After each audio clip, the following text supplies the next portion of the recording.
કે જ્યારે પણ ફ્રેક્ચર થયું હોય ત્યારે પગ કે હાથમાં જે સળિયા નાખવામાં આવેલા હોય ઓર્થોપેડિક ડૉક્ટર દ્વારા તે કઢાવવાના કે નહીં. આ એક એક્સરે તમને બતાડું. 25 વર્ષના છોકરાનો એક્સરે છે. વર્ષ પહેલાં અમે એમાં ફીમરમાં રોડ અને પ્લેટ નાખેલા કારણ કે અહીંયા ફ્રેક્ચર હતું. હવે તે અત્યારે પૂરું વજન મૂકીને ચાલે છે. ફ્રેક્ચર જોડાઈ ગયું છે.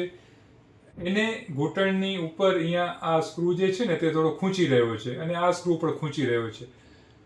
એટલે એને ઈચ્છા કરી કે આપણે આ વસ્તુ કઢાવવાની છે. હવે તમે મને પૂછશો તો જો આ અંદર સળિયા કોઈ ખૂંચતા હોય, અધરવાઇઝ એનાથી કાંઈ ઇન્ફેક્શન થાય તો અમે લોકો એઝ અ ઓર્થોપેડિક ડૉક્ટર તે કઢાવવાની સલાહ આપતા હોઈએ છીએ. નહીંતર આ મેટલ અંદર લાઈફ લોંગ પણ આપણે રાખી શકીએ છીએ. ઓપરેશન દરમિયાન અમને આ નીચેનો એક સ્ક્રૂ કાઢવામાં તેમજ આ રોડ કાઢવામાં થોડી તકલીફ પડી, પણ એના અમુક સ્પેશિયલ ઇન્સ્ટ્રુમેન્ટ્સ હોય છે જેના દ્વારા અમે આ કાઢી શક્યા છીએ. કહેવા એટલું માંગીશ કે જો કઢાવવું હોય તો હાડકું જોડાઈ જાય પછી એને કઢાવી લેવાનું, નહીંતર લેટ કરવામાં તકલીફ પડી શકે છે.